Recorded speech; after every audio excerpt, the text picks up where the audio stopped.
Hello Ties Band family. This video is going to contain information that is presented at our annual band parent meeting. This video should answer many of the questions that you may have about band. So we're going to go ahead and get started by talking about CHARMS. CHARMS is our band database, and we also use this for our email communication. There's lots of information here, and the web address is www.charmsoffice.com. So let's go ahead and jump into CHARMS. So when you get to the CHARMS homepage, you're going to want to go up here to where it says log in. Now you'll see two options. One is for teachers and helpers, and the other is for parent-student members. So go ahead and click on parent-student members, and you're going to be asked to enter your school code. Now, if you're not sure what the school code is, you can look down here and click on this button, and it'll ask you the city that your school is in, but I'm going to go ahead and let you know that our school code is Ties JH Band, and we're going to click on the school code and enter CHARMS. When you get into the Ties Band parent-student area, you are going to notice that it is going to prompt you to put in a student password. However, I want to go ahead and show you all the things that you can do without actually logging into CHARMS. There's a lot that you can access without actually logging into CHARMS. So down here at the bottom, here are the three main portals that you can access without actually getting into CHARMS. The first one we're going to start with is the handout and files. So I'm going to go ahead and click on this. When we get into the Files and Handouts folder, you'll see that we have folders for each band. And what's really neat is if you were to click on one of the folders, we will have recordings from previous years. So if you were a member of Concert Winds last year, you can go back and listen to our Falcon Concert Band recording. And we have that for the other instruments as well. So let's go ahead and go back. Also, we have access to music, the Region Band music, and we will eventually have the recordings in here. But down here contains information for all students. These are the handouts that students received during class. Many of them were part of that beginning of the year forms packet. We have the forms checklist, the handbook agreement, consent to treat and travel form, private lesson forms.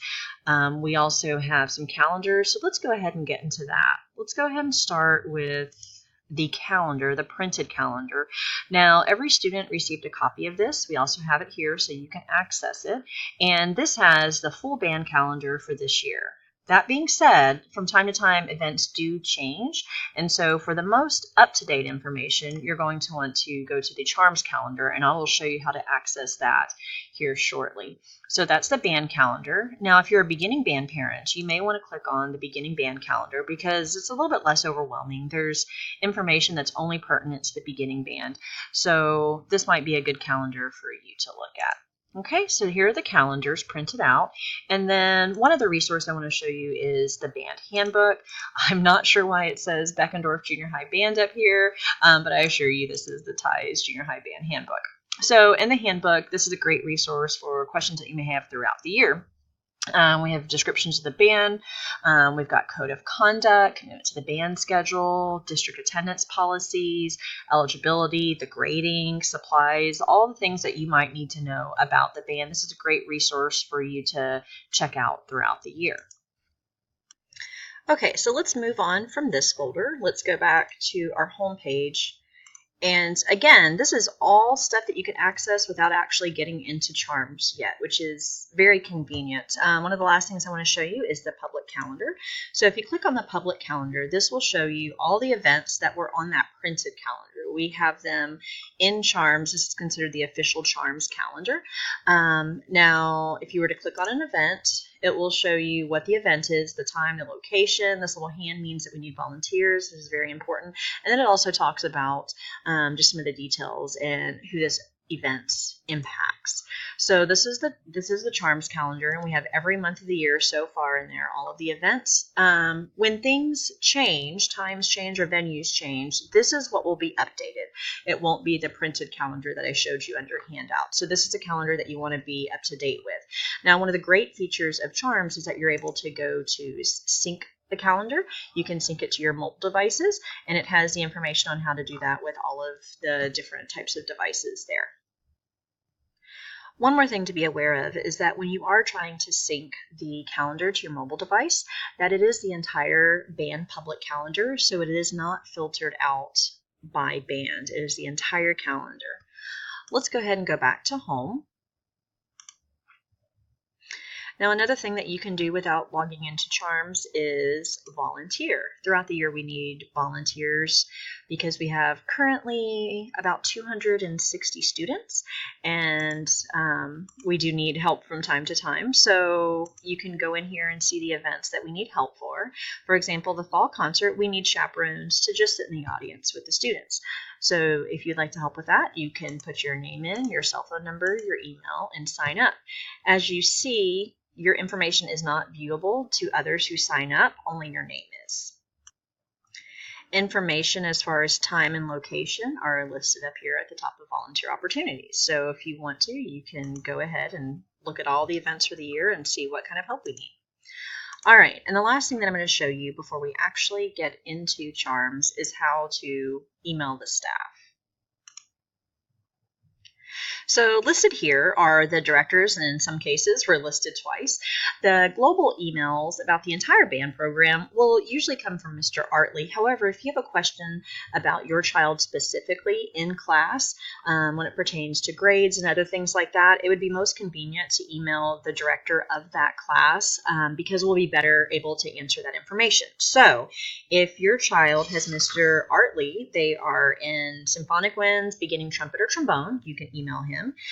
If your child is in Lyric Winds or beginning saxophone, horn, euphonium, or tuba, you would email Miss Gold. And if your child is in Concert Winds, beginning flute, oboe, bassoon, clarinet, or percussion, you would email me, Tammy Disharoon.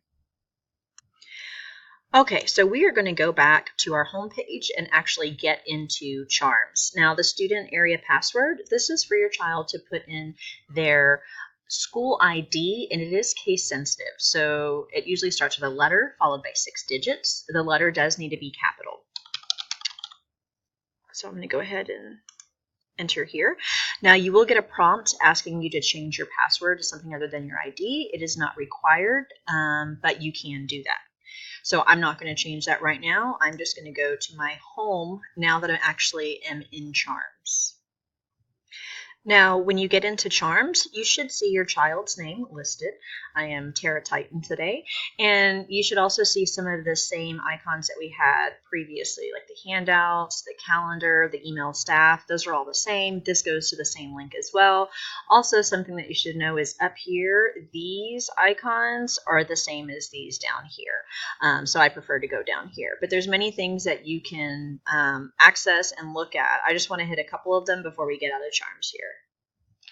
Let's go ahead and jump into finances. So when you get into the finances section, it will show you the payments that are due and also any payments that you may have paid. So if you send money to school with your child and you want to make sure that it has made it to us, you can go to the finances section. We should have all of the payments entered within a day or two.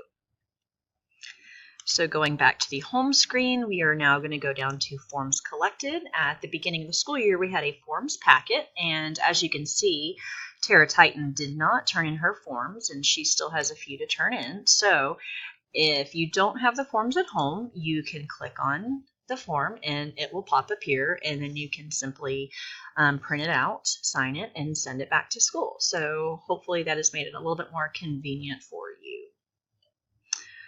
All right. Let's jump back to the home page. Another important tab for us is the Update Info tab. This is where we receive the information, or we keep the information for emailing you guys and phone numbers. So if you will just make sure that this stays up to date, this is information for Tara. And if you click down here, you will see Tara's parents, Luke Titan. His information is right here. So if you change cell phone numbers or email addresses, if you'll just come into Charms and update that, that will help us stay in touch with you. And finally, on the home page, down here at the bottom, from time to time, we will be using the recording studio. That is something that the students use, and we teach them how to use it during class, but just know that that's in there. We use that for assignments.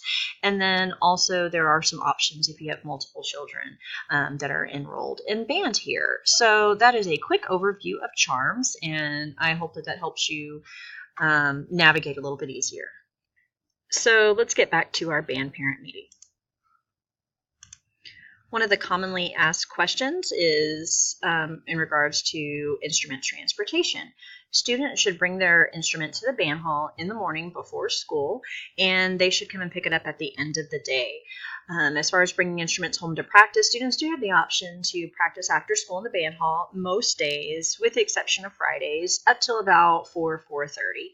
Students who own school instruments are allowed to bring those back and forth. However, we know that some of those larger instruments are difficult to transport. If you're with us last year, you probably received an instrument for at home and for at school. However, because of our growing program this year, we just don't have those instruments available. So one of the options would be to either stay after school and practice or do a car ride or back and forth situation.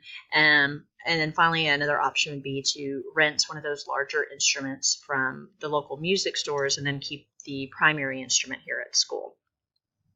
Okay, now this is the part of the band parent meeting where we're going to split into the different sections. Let's go ahead and get started with beginning band. One of the most frequently asked questions is about the time commitment to beginning band. The time commitment for beginning band is actually no different than an academic class. Band homework is practicing. As far as the schedule for the rest of the year, we have events like socials and trips. Our first performance is going to be the Winter Beginning Band Open House on December 8th, and that's actually during the school day, during your child's band class time. More information will be coming out about that the closer we get to the event.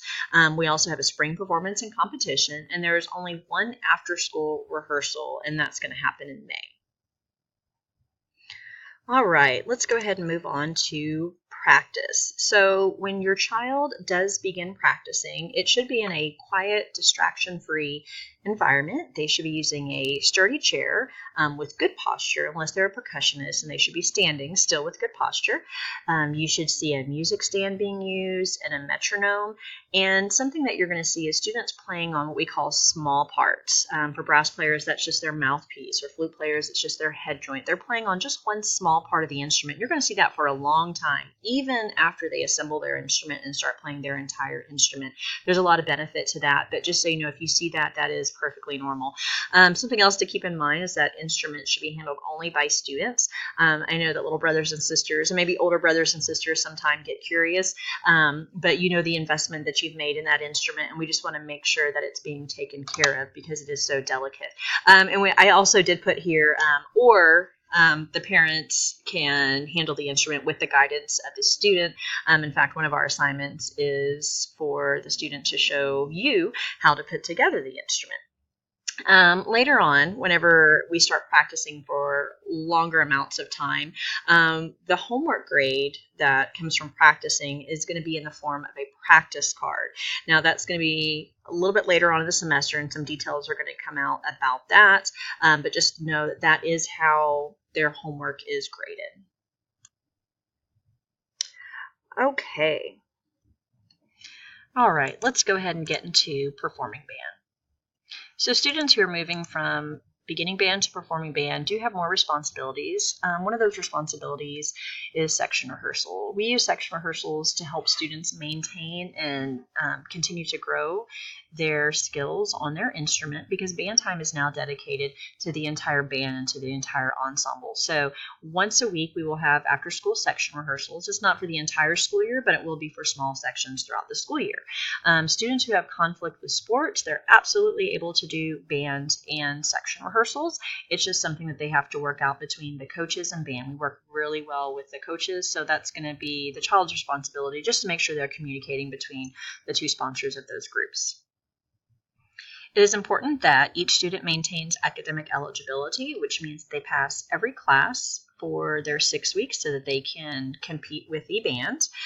There are more performances. There's a different uniform, which is in the handbook, and more information will come out about that before our first performance. And then finally, we ask that they set a good example for our beginners. Something that will continue are the practice cards.